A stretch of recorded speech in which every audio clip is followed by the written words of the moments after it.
All right. Welcome all to Raising Anchor 2026 by Hope Reform.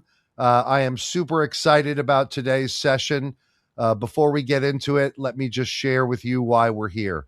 Hope Reform is a nonprofit charity registered in the state of Washington and a 501c3 that is dedicated to the certification, accreditation, and technical assistance to organizations that provide crisis services in community. Hope Reform hosts a conference every year, where this year we're doing something a little different.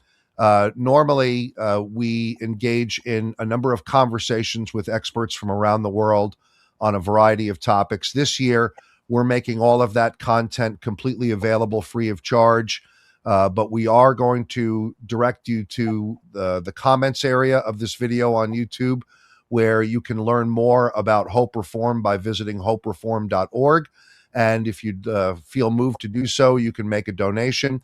There are agencies providing crisis services throughout the United States that in many cases are very small, and they are not able to access the kind of technical assistance that is necessary to reach high levels of performance and excellence in their services, and they need that assistance. Your donations assist with that effort. So I hope that you'll give that some consideration. We've had a number of great sessions this month about things that individuals can do to improve their overall well-being as they face extraordinary work circumstances in human services, confronting fatigue, moral injury, and in some cases, burnout. Today's session is going to be a little different. Today, we're going to be talking with Mary Stone Smith and Linda Thomas, who are the executive leadership members of the Family Behavioral Health Division of Catholic Community Services of Western Washington. And there's a lot to say about them. They've been in the news a lot lately with a lot of celebratory things. They were just identified as Employer of the Year by Washington State University. There are a number of people who are reaching legacy status in their careers and being celebrated by stakeholders in our behavioral health system throughout the state of Washington. So, in as much as we've had a number of discussions about things that people can do, this discussion is going to be about things that are going well. And hopefully, in that discussion, one can consider how to introduce and apply perhaps some of these principles in their own work environment. Mary and Linda, thank you so much for being here. It's delightful to have you here. Thank you, Andy. I think it would be great, Mary, if you wouldn't mind, we'll start with you. Just tell us a little bit about, you've been at this now a pretty long time, and you've been a stakeholder in our state system for a very long time. We've known each other for many years. We've worked together. Talk a little bit about what makes you, because you are a standout in our state's system. I don't think in the nearly 10 years that I've known you, I don't think I've known you to be anything other than set enthusiastically on goals to improve the lives and well-being of people served and the workforce. I've never seen you despondent. I've never seen you despair. Your leadership affect is something very, very special and unusual. And I have a feeling that that's also something about you, and I know you don't like to talk about you very much. So I'm going to put you on the spot a little bit. What brought you into this work? How did you start? And then why do you feel at home leading family behavioral health for Catholic Community Services? That's a big question, Andy. Thanks. Maybe I should say thanks. No. Yeah. I think for many of us, the values and the guiding principles in family behavioral health resonate personally. And when something resonates in our own personal lives, it makes it much easier to sort of integrate work and integrate our goals and values. I was very fortunate to grow up in a great family. My parents were amazing. I still miss them every day. Mm. Sisters, and we still get together. Got together last week, actually, and I think it has been. I've watched our as grandchildren and great grandchildren to my parents came into the family, and what it's been like for children to grow up with an extended family. And we weren't a large family, but we spent a lot of time together. Got together. My husband at one point when we were first married said, "Oh my God, you guys even celebrate Memorial Day." I mean, it's like we're together. Anything that gave my mom an excuse to get everybody to the house together. And one thing that really impacted me when I was in college, we had a neighbor who had a son who had a lot of challenges. There were no services like what we offer. And when he turned 18, he was sent to Western State and to the hospital. The family just didn't know how to cope anymore, and they really didn't have help. And within about 6 months, he hung himself. And that family never recovered. And those kinds of things that, we all are exposed to different things at different points in our life, but those things have an impact. And as we then started working with a small team of 5 people, we were seeing what was happening to youth who were sent to the hospital at 5, 6, 7 years old, sometimes for enuresis and encopresis. And Linda, who has raised 4 boys, knows that is not unusual to take a little longer. And we also, at that time, this was way back in the 80s, I'll date myself, didn't really understand the impact of trauma and how that could be something that would be impacting development and all kinds of areas. So I think sort of putting all of that together, I was really new in the field in the late 80s, early 90s, and was starting to see the things that we could be doing better. And every time I looked at a family we were serving, I was thinking, what would I want for my own family? Yeah. And so that's really how we developed everything over the years was what would we want? How would we want to be approached, treated, respected, helped? Mary, how powerful that is. Just hearing you discuss themes of togetherness in your upbringing, in your family, that there's a great emphasis on togetherness, that the principles and values of behavioral health are things that ideally resonate with you, which can lead us to a topic later. What are your thoughts on people who occupy jobs in behavioral health? Because this is a phenomena where those values may not be resonating with them. And the observations that you made early on about what we could be doing better in response to traumatic events. And I love your opening salvo with that. I think that's going to take us a lot of places. Linda, I'd love to pivot over to you now about your history. You constantly bring to attention the need to question, the need to probe further. I always thought you would be like the subject of a Nancy Drew kind of novel series because your curiosity is always at like 115%. And you are always so willing to listen and consider. You listen so attentively to people. I have to believe that that was showing up in your early clinical work. And I'd love to know more about what you cherish as a leader in the system today. Thanks, Andy. I grew up in a family kind of similar to Mary's upbringing. And I also think that in my family, kind of that call to service, you have to find the gift that you are given. And then with almost reckless abandon, you need to use that for the good of the world. And so, when I left home and went to college and decided I was going to become a social worker, I got hired at, it was DCYF now, 2 days after I graduated with my degree from Western, my bachelor's degree. And I just went right into working at Children's Administration, Children's Services.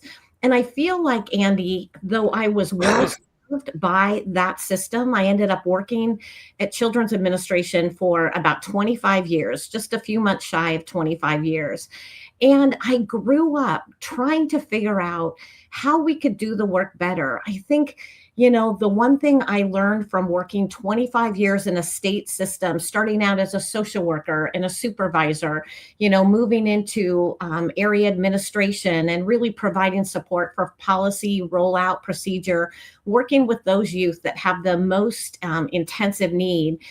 I always, I think the complexity is that we did work by program and policy, but the relational need, the relational approach to say, how did somebody end up here? Quite frankly, there is no person in the, thousands of people I've had the privilege to work with in my 25 years at Children's, and then again about 16 at CCS, that wants to end up on the other side of intensive services. And I think it's how we join with them and have a curiosity about, what do you want for your life? What do you want for your family? What are your hopes and dreams for your children? And then how do we make that happen for you with kindness and compassion? Really say, we're listening to what you think will work for your family. We're listening to what you think, you want your family to look like. And I think when we lean into those individual conversations, we have the opportunity to change not only individual lives, but generations of how families function. And so when I had that kind of defined service, program, policy, this is what you do, this is the guidelines. When I transitioned to CCS, and I came to work at CCS because Mary and I had worked together for decades. Sure. Not only did I have mad respect for Mary, I understood the ability to provide intensive services in a flexible, responsive way that could really honor my need for relationship, for connection. And because of that, I think we've been able to do really good work. We've been able to serve families, and that's the history of CCS, in a way that recognizes life is messy for all of us. Oh And my so gosh. part of that is taking the messiness and saying, how do we make some, kind of something amazing and beautiful out of the mess, because we all have it. So I think that's kind of how my career at Children's really supported this creative, innovative environment that Mary's created at CCS. Linda, what wonderful gems just in that opening salvo. I loved what you had to say about changing generations of family function. That's the work that you have is so high stakes that it can influence the course of the future for a family and over generations. I think people can lose sight of the long-standing implications of what they do and the way that they do it with people served. And you underscored, quite frankly, I think an area where in the agency that, you and I both know the agency that you're referring to. I have extraordinary experience providing services to that agency, and juvenile justice as a system nationally, we're in a lot of those places with what I do elsewhere outside of Hope Reform. Those are not places where the relational approach is normalized. Those are places where the relational approach is secondary to order, safety, and structure. And the alacrity that you just applied to the concept of accepting that life is messy. I mean, I think a pitfall is to view struggle and mess with a pathology lens all the time in leadership. Like, mess is normal. Mess is always there. Yeah. So I want to thank you for that. What I'm hearing in this is that there are some reasons that that Washington State University wanted to celebrate Catholic Community Services Family Behavioral Health as an employer. And I'm wondering if you can elaborate on that. Which of us? Go ahead, Mary. Excuse me. Well, let's come back to you, Mary, please. I'm sorry. Okay. Thank you. Yeah. We actually asked WSU that question because I wondered what the process was. And it sounded as though they were really looking at how well our employees are supported. One of the things that our staff highly, highly values, and we heard it again on our annual survey this year, is flexibility. As Linda said, life gets messy. It gets messy for our own staff as well. And we need to be able to respond, with our own families in the same way that that we would want to respond to families we're serving. There isn't a big difference between families we serve and our own families at times. The flexibility gives staff the ability to participate with their own children or take care of their older parents, whatever it is, and not have to feel guilty about working. It's really difficult if you have a 9-to-5 job and you have a parent who has just, suffered something medically, not to the point that it's emergent and you need to take leave, but you want to be there periodically to check on them. And it makes it difficult if you have an inflexible type of position. Mary, let's dive a little deeper on that. Why was flexibility? How did you come to learn or understand that flexibility would be valued by the workforce?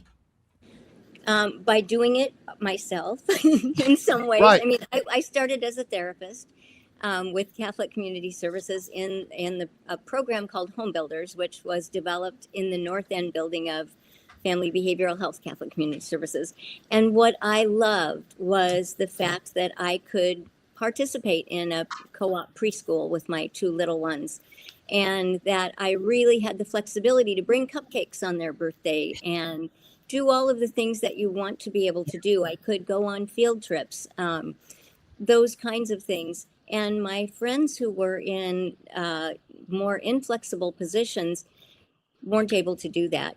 The other piece is that we know that when we give our staff flexibility, they work harder for the families we serve. They also are appreciative of the flexibility. They are also flexible with those we serve. So they're more likely to go spend time with a family in the evening or on the weekend. They're more responsive when a family calls them with an immediate need because they know they have the flexibility. It all comes full circle. I'm hearing in this how, Linda, to your point, and I'm going to want you to elaborate on what Mary was saying, it seems like flexibility feeds the relational capacity. That's exactly it. Yeah. Please elaborate. You know what, Andy, that's exactly what I was going to say, because, we lean in, and this goes all the way into our, key leadership positions. When I came over to CCS and made the transition, Mary said, your first 3-month of the job, go meet your people, go spend time with them. I went to sites, I went out with teams, I met leadership teams, and it was like, in order to lead, you need to know the work, you need to know the people and the resources you have to do it. Right. And so there are, I think it's that kind of, we talk about the guiding principle being the individualized and tailored approach with our families. I think we so have to do that with those we employ as well. We have staff people who are very good at saying, this is where I'm at, this is what I need in the moment. And then we have other staff who are less vocal about what their needs are. And it really is kind of unpeeling that and saying, I care about you as a person. I care about your ability to do the work. Help me understand what you need, because if we meet the needs of our staff, we are much more able to meet the needs of those we serve. And so we really talk about what is our true north. It's always providing strong, responsive, compassionate, and safe service to those we serve, and to support our staff so that we can do that. And so it's that flexibility based on, really key relationships. It's like, what do you need? What are your needs? What's going on with your family that will enhance or make it a little bit difficult to meet the needs of the youth you're serving this week? And it's okay to have those conversations. We talk a lot about, work-life integration. There are times where the youth that you're serving are going to need a lot, and it's going to take an investment on your part. And if you need to go home to your family and say, this is going to be a heavy work week, we're going to make sure the next week you're going to do things that bring you joy and make your heart happy with your family, because it's not only the person doing the work, it's their people and how they view that employment opportunity as well, right? We Oh my want gosh. their families to understand the importance of it. Linda, I had just had Andy McDonnell on from Studio 3, who's become a very close colleague. He's this rollicking, hysterical psychologist from Great Britain who was with the National Health Service for like 30 years. And now he specializes in serving kids that live with autistic experience with a practice known as Studio 3 that educates a lot of people. One of the first things he said when he came on to his session is, people in behavioral health are very bad at taking their own medicine. And, Yes. I think it's so interesting that you're underscoring in this, in our own session today, we're having a conversation about the workforce, and you are with a lot of ease, just underscoring the principle of being the change you want to see. If we're going to expect our employees to ask families to give them information so that we can be flexible and adaptive in our services to them, why the heck wouldn't we do that with our own workforce? Yeah. And it's unreasonable to expect people to do something that they're not being shown themselves. I think Richard Branson of the Virgin Yep. conglomerate of companies, Yeah. that Virgin Space, Virgin Air, Virgin Records. He was identified many years ago as being among the top voices to say, our responsibility at leadership is our employees. When you take care of your employees, they take care of the customer. He doesn't even speak in terms of customer experience himself, unless he's like on an ad for one of his multi-million dollar rocket ships. But the point is, this notion of being the change you want to see, that seems to be very alive in your culture there. Maybe you can talk a little bit more about that, Mary, because you've been leading the culture there for a number of decades now, and the needs of the workforce have changed. What have you seen as you have tried to meet? The workforce will come to you with need. Those needs have changed over the decades. Yes. Maybe you can elaborate a little bit about what those needs were as they changed, but the prescription was the same. That is, we are going to try to meet the need. Yes, absolutely. In fact, we used to have banners in our building, some that said whatever it takes, others that said meet the family first, read the history later, because it's so easy to be kind of. Oh, yeah. We talked a lot about families know their children best. Parents need their children, children need or families need their children, children need their families, all of that. And so one of the things that we really have worked on is making sure that our guiding principles are front and center all the time, the values that we have. And at the same time, when we are asking staff to be strength-based with the families they serve, we need to be as strength-based as we can with our own staff. We still have to have parameters. There are still requirements in any position, and with Medicaid documentation, all of that, there are some very stringent requirements. Sure.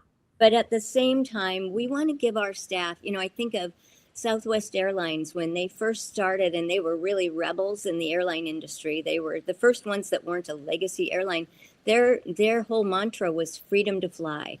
We want to give our staff the freedom to fly. They need to be as unencumbered as they can be. There are far too many administrative burdens, and we keep working to get that reduced. But what we do want is for our staff to feel that they can be as creative as they need to be if they are working with a family, and that there isn't a long process to get there. So if you are working with a youth who is willing to turn out for track tomorrow if he has the right shoes, getting out there to buy those shoes that evening with his, with his mom and the youth is really important. We don't want you to have to wait to get permission, and then you need to be immediately reimbursed, because we also can't ask staff to float things. Yeah. So it really is that freedom to fly. What it will take is going to the Dollar Tree and buying certain materials for an art project, whatever it is that you can use therapeutically. We want that to be there. What did the workforce present to you 25 years ago? What were the needs then, and what are the needs now? So 25 years ago, we were not very well versed in work-life balance. I think that the balance just really wasn't there. And in part, it was because we were very small and trying to survive in a world of very large organizations. And we needed to have some growth to be able to exist. So that was part of it. But the other part of it was just that work-life balance wasn't really a thing then. I think the workforce culture now is much better at that. It can go a little bit too far in one direction or the other, but I think our staff balance it really well. They let us know what they need, and we try to listen. It's similar to ask families what they need and listen, right? We ask staff what they need. And we were hearing a few years ago, the on-call piece was very difficult. We're a 24/7 service. And so being on call, even in a rotation, was really challenging. So we spent a few days with our directors in a offsite conference and really worked on that. How can we do this so that we meet the needs of those we serve and we meet the needs of our staff? And we changed a lot of the ways that we were doing things so that there really was it was quality of life improvements, we called it. And we looked at different ways to have families responded to at night, on the weekends, that kind of thing. And since that time, our retention has increased greatly, but there were other things we added as well. So it's hard to point to one thing. Sure.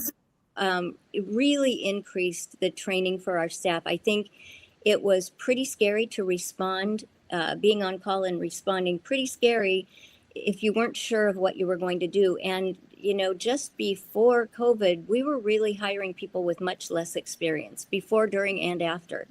And so it was scary to be on call. And we started adding some of the trainings, and people became more confident. And, we don't hear about staff being fearful of being on call anymore. It's really not the same kind of thing we were hearing. So I think generations have changed, but we've also, as they've changed and really wanted better work-life balance, we've also looked at what contributes to retention.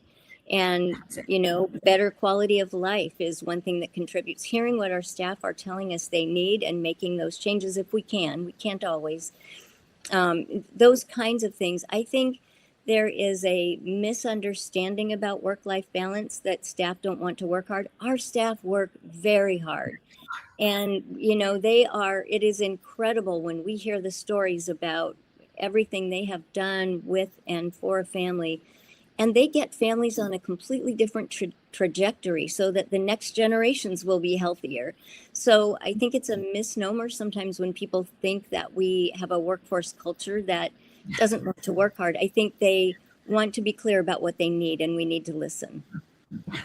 Yeah, I couldn't agree more, Mary, with your appraisal. And what I heard you kind of address without saying it the way you did initially, it sounds like, you mentioned screening, but again, that's in the service of the principals resonating properly with the employee, so that there's a willingness to want to step into the very complex and challenging circumstances of families at risk or that are vulnerable, and to try to really, let's really talk properly about what your people are doing. they're not just providing services to one person, they are course correcting the Right. future of a family. That's right. That's a much different set of stakes than just dealing with one kid who's had some difficulty in school or community and they need some wraparound services. No, no, no. There are much bigger implications at stake. Linda, I see you resonating with this. Please. No, I think, Andy, the cool part about, once our staff are bitten by like this bug about you are life givers, you are, hope is like oxygen to the families we serve. It Yeah. really is. And when you said, hope is not the absence of pathology. And so we talk with our staff about, find out, number one, we ask our supervisors to say, you are supervising, you are privileged to supervise this team of people. Do you know what brings them joy? Do you know what brings them happiness in the work? Is it a skill that they have? Is it a hobby they have? And so we have supervisors who have clinical staff, peers, care coordinators, clinicians who, we have one clinician who loves to fish. Guess what he gets to do during the summer? Every youth that is interested in learning how to fish, he's sitting there spending therapeutic time with them, doing something that just brings him joy. We've got staff who are athletic, staff who have artistic abilities, staff who, love music. And so not only do we find out what makes the lives of those we are, that we employ better, but then it gives them a motivation to say, for those youth we work with, we need to be curious about. So many times the youth and services, they've been cut off, they've been isolated, they don't get opportunities to go to school, to do community events, because sometimes their behaviors are so big. And so we give them the ability to vision. If you could do an activity with friends and have such a good time, what would that look like for you? Having conversations with a caregiver, if you wanted one good thing for your youth, if you wanted something that brought them joy, what would it be? Would they be able to go to a skating rink? Would they go play basketball with their friend? What would bring you joy that would bring them joy? And so I think part of this, Andy, is understanding the needs are big. And really, the way we manage those big needs is really focusing on those functional strengths that not only do our staff bring to their work, but we support in those we serve. And I think we've got to have a curiosity and again, it's that relationship. How do you make sure you have the ability to share who you are in the work and not come in like a robot? It is okay to say, I've always wanted to learn how to play the guitar. I see one over there. Do you know how to play? Can you show me? We had a youth who was given a dog that wasn't incredibly well behaved, but this youth loved this dog. A parent was so not happy about having an ill-behaved dog in their apartment. And so we had a staff person who really was skilled in doing some dog training. And so they worked with that youth. So not only did that youth feel so happy to keep that dog who became just a blessing to the family, the parent really felt like I could give them something that brought them joy. They wanted a dog. We had to work with the apartment complex to say, please don't kick them out. We're working on strategies. But I think if you do things that really support people feeling like my life is really going to be good, not only do your staff, but those we serve are changed by it. I swear, I'm feeling like I want to run to the Family Behavioral Health Recruitment Office. I mean, Oh, yeah.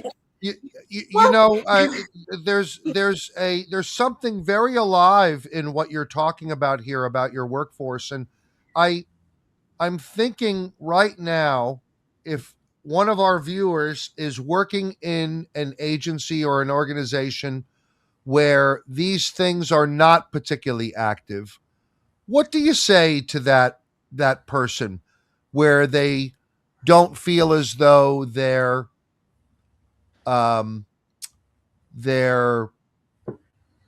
interests, their values, their opinions are actively solicited, and they feel tired? I know a number of workforces that feel this way, and there are circumstances that drive it. Yeah. That have nothing to do with, let's say, leadership, and rather it's the extraordinary demand that the people served can present the workforce. There are some settings where that can be very acute, and we shouldn't be giving people, like, say, lifelong careers in acute psychiatric admissions. Like, that's not a place where you want to be for 25 years. If because that impacts people over time if you're constantly exposed to those things. But what do you say to the person who is wishing right now that their workforce culture is like what they're hearing from both of you? Mary, we'll start with you. Okay, I think that some of it comes with be the change you want to see, which you mentioned earlier, Andy. I do think even in some positions that feel limiting, there is probably more creativity than people realize, and that sometimes it may not have been communicated to the leadership of that agency or to supervisors.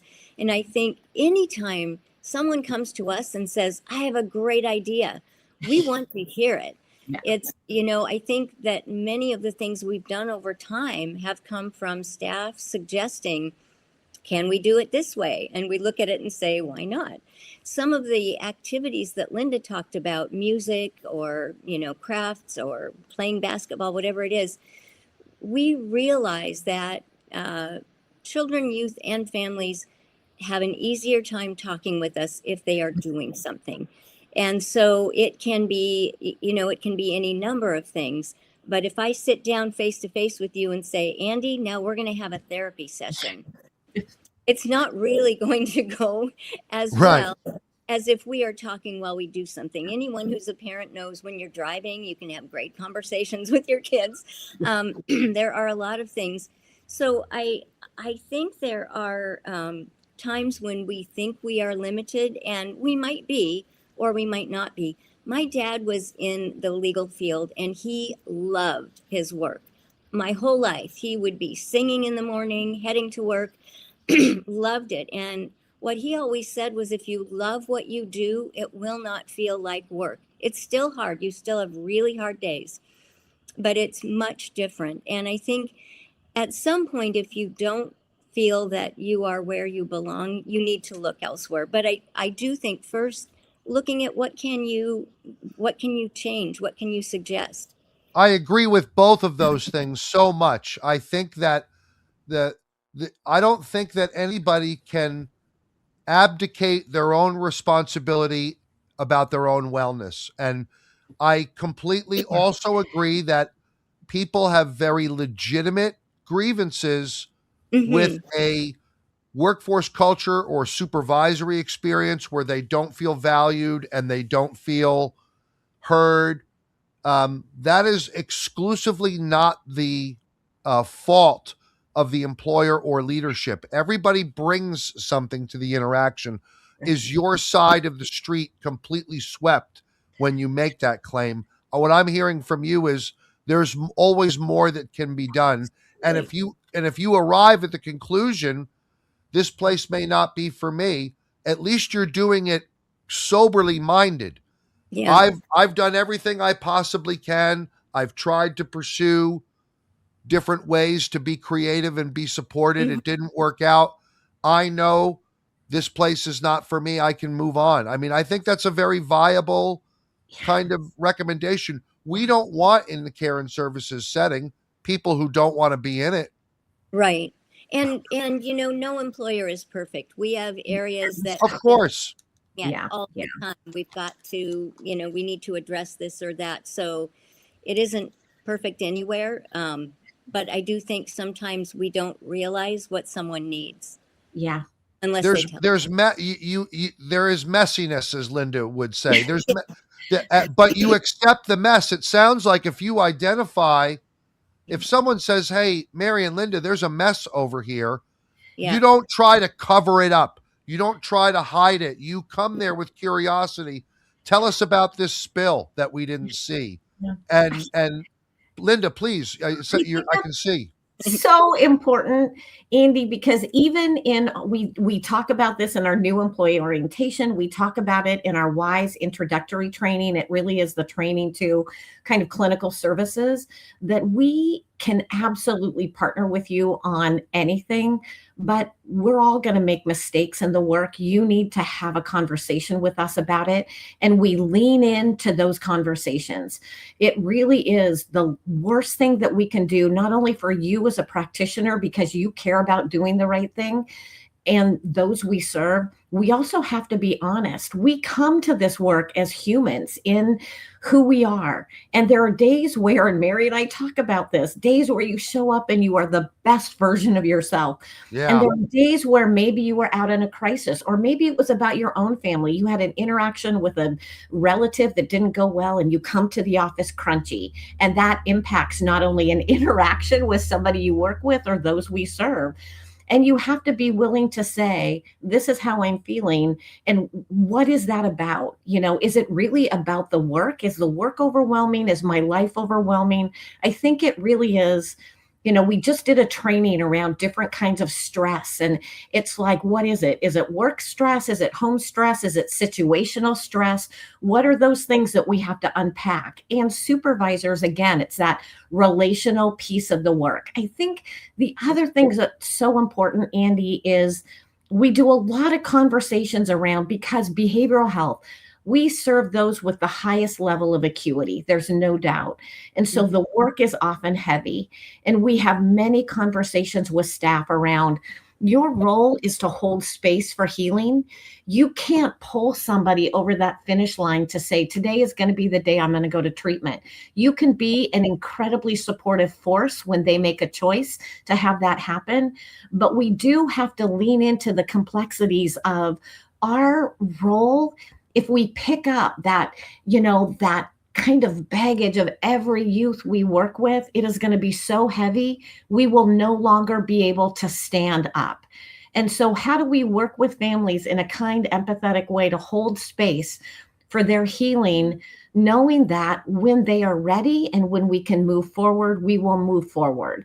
But if we carry that weight for somebody else's pain, not only is it not kind of the trauma-informed way, it's going to be really difficult to have a sustainable career in this work. Oh my gosh, Linda, I'm going to tell you what's coming up in me as I'm listening to you talk about this. I'm very close with Gary Nesner, who was the founder of the FBI's Crisis Negotiation Unit, and he was the lead negotiator at Waco back in the 90s, and a number of other newsworthy events. One of the areas where he educated negotiators was to not own, even though they may have done their best work, was to not own the outcome. If there was life lost, if there was some tragedy at the end of the event, or let's say if force had to be used to end an event, that was not a failure of the negotiator. And negotiators are so prone, because they are active listeners, communicators. They're so prone to own that. We did something wrong. We didn't do enough of something. And that was Gary's first responsibility, was to immediately start debriefing negotiators with, let's just take a breath here. We deal in the world of likelihoods. We don't guarantee outcomes. There has to, a great archery, Olympic archery coach who I worked for used to tell me, Andy, the one thing that you cannot teach the athlete is desire. Yeah. They have to bring that. Otherwise, there's no progress. And we can try to influence it, stoke it, try to milk it, but if that's not there, it's not there, and that's not on you. Yeah. Mm-hmm.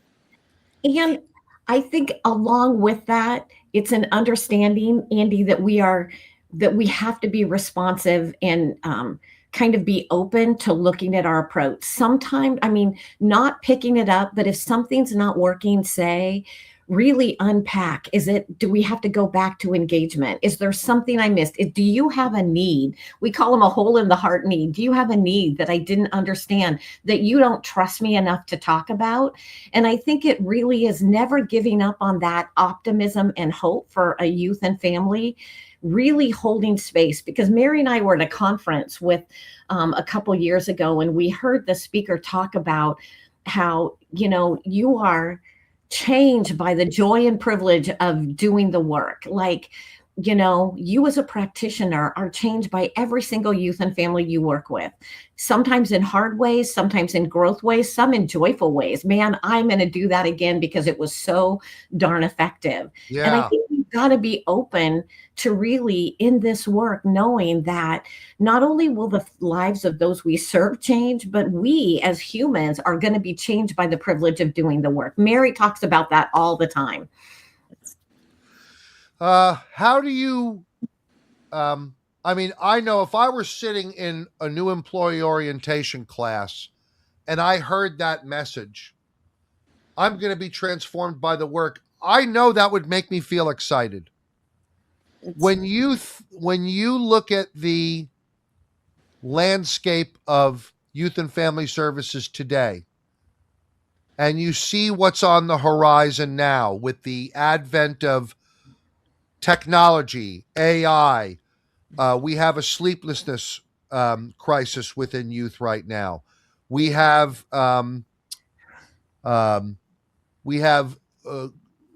anecdotally more and more claims about oppositional and defiant type behavior. When you see the horizon, what do you think about as leaders in addressing the workforce's needs to meet those demands? Mary, we'll start with you. Yeah, I think one of the pieces that is so important to sort of start with is something that we all learned a lot about in the crisis de-escalation training, was really self-awareness. And that has to generalize. It generalizes to so many areas. And in some ways that self-awareness, even as we are witnessing or hearing about a trauma from a family, having that self-awareness can help us keep from taking it in ourselves and having it be our trauma. And so I think some of the things that we need to do as we hear about all of these things coming is sort of remember to keep ourselves at a level that is calm, and so that our executive functioning continues to operate, and to know that we've got this. We're going to approach things one piece at a time. We also oftentimes let our staff know what we're working on. We know there's too much state required external training, and we do the training internally and then staff have to repeat it. And so we're working on that. We know there are too many administrative burdens anytime you're working in healthcare with Medicaid. And so staff to know we're working on it. We're working on it with the state. We're working on it as much as we can. So we may not have eliminated very many administrative burdens, but we're aware of it and we know it's a problem, and we're working towards some solutions. So I think in some ways it's having that confidence to know we will approach things one piece at a time and we'll figure it out, rather than looking at it all at once and becoming so stressed that we lose our executive functioning. I absolutely love that answer. That's such a responsible answer, Mary. Linda, how would you elaborate on that? I think the only thing that I'd really elaborate on it is, I think for Mary and I, the rest of our leadership team, our site director, we go back to school, not like literal school.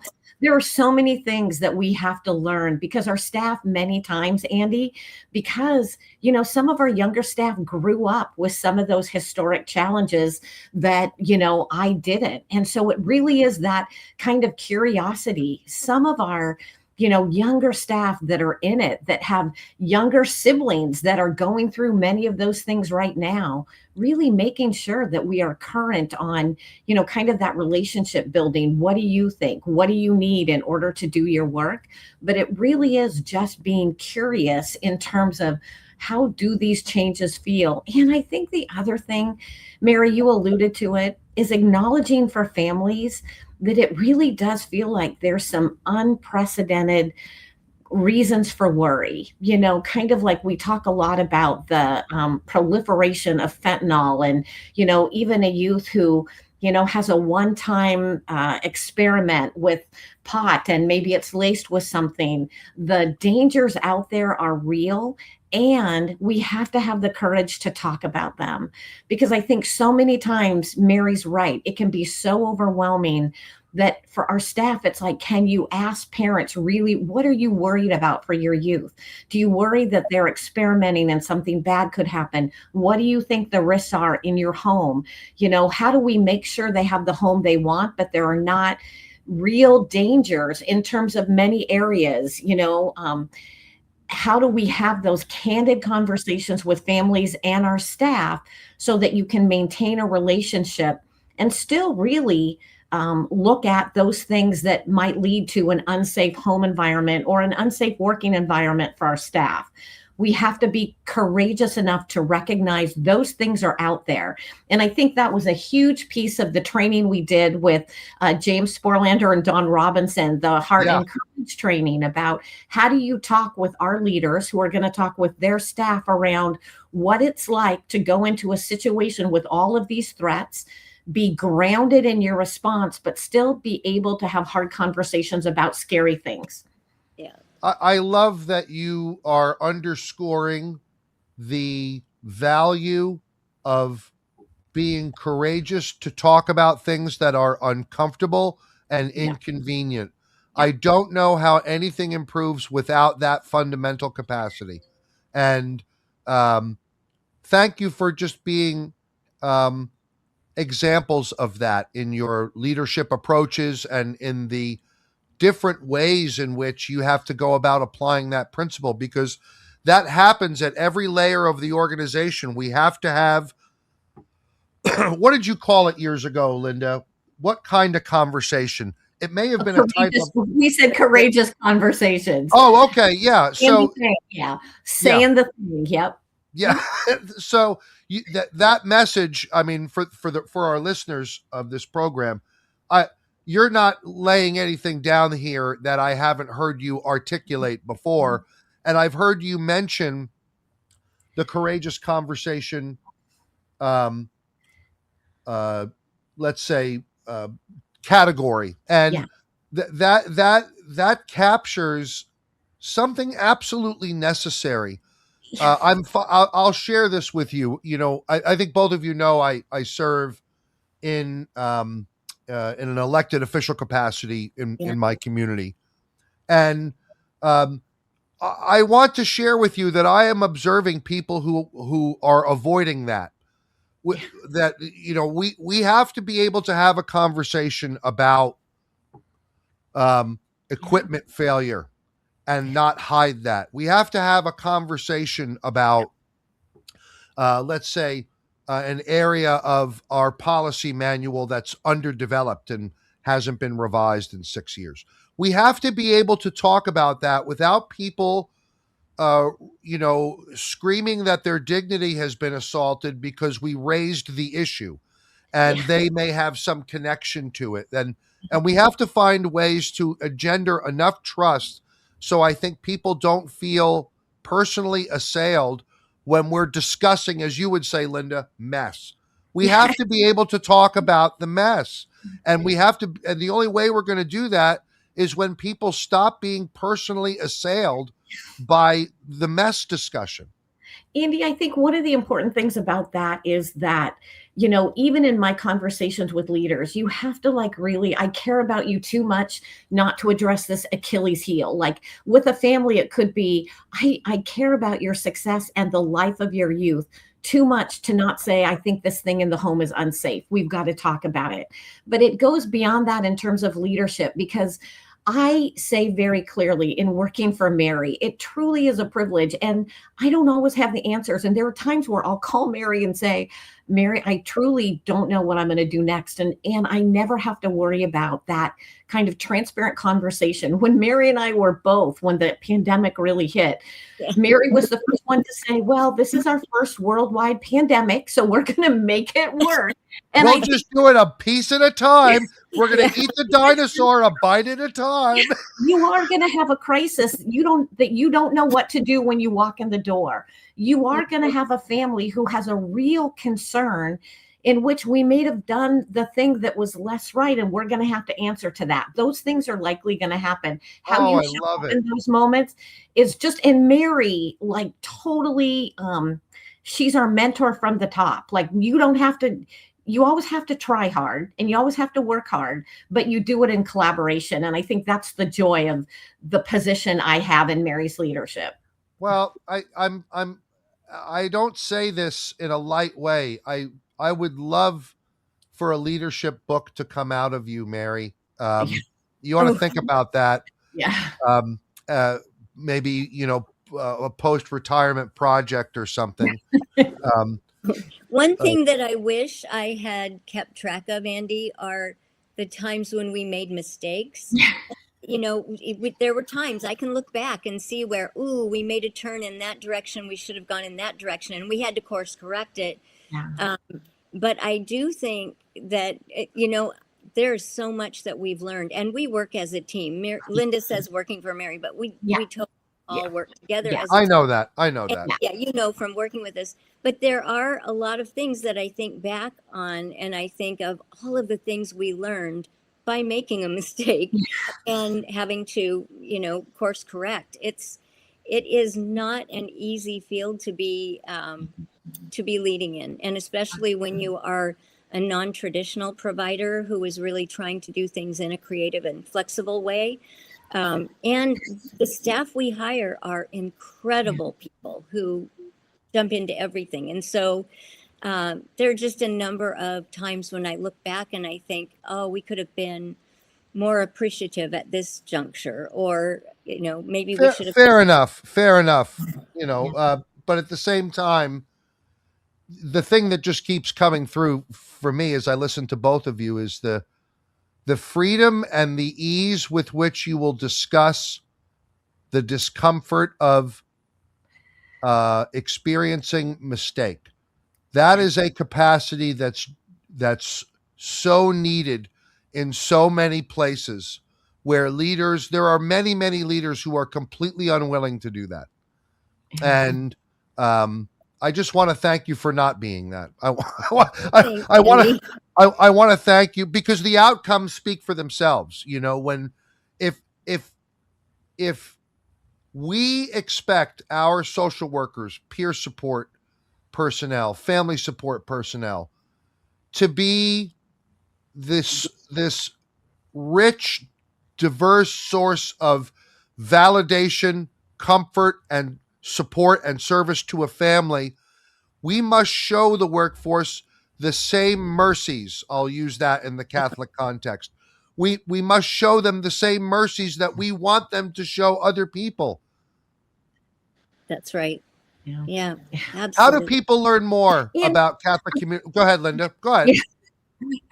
I can just say one more thing that I think is really important is even though we are absolutely unyielding for our guiding principles and our mission at FBH, Mary, I think the other thing that would be great for you to talk about is we can change systems, but you don't do it by you have to be clear about who you are and you have to maintain a relationship even when other systems need to learn and grow.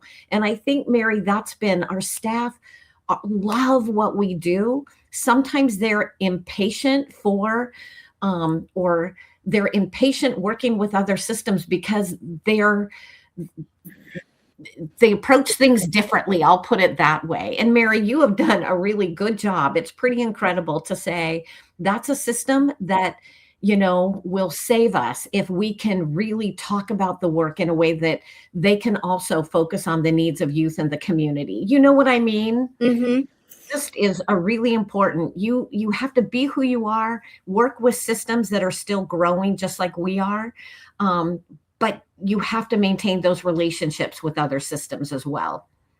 Absolutely. External relationships are so critical because it's also how we work hard to help changes that need to be made to help those changes happen for our staff. And so we work really hard with the Washington Behavioral Health Council. We work really hard with HCA, with MCOs around things like rates. We need the rates to be high enough so we can pay our staff what they deserve. And Yeah. we've worked very, very hard on salaries. Money isn't everything, but we want staff not to have more financial stress than they need. And right now, with the way that gas and groceries have gone up, it's very Oh, stressful. right. Yeah. Right now. Yeah. It may not be first, but it's way ahead of anything in second Yep. place. Yeah. It is. Yep, it definitely is. It's tough. It's I really couldn't agree more.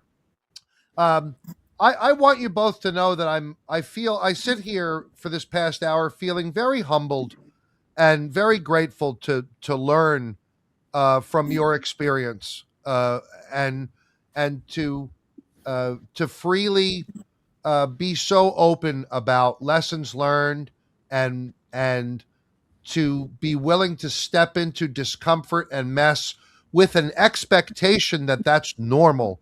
I think that is a sorely needed message within our workforce where we pathologize everything. We pathologize staff behavior. We pathologize staff performance, and you're just coming with a very rich, unassailable in its history perspective that, for whatever reason, in many places has been lost. So thank you for really trying to usher that forward again in this talk today. It's very appreciated. How do people learn more about family behavioral health and coming to work for you if they feel inspired?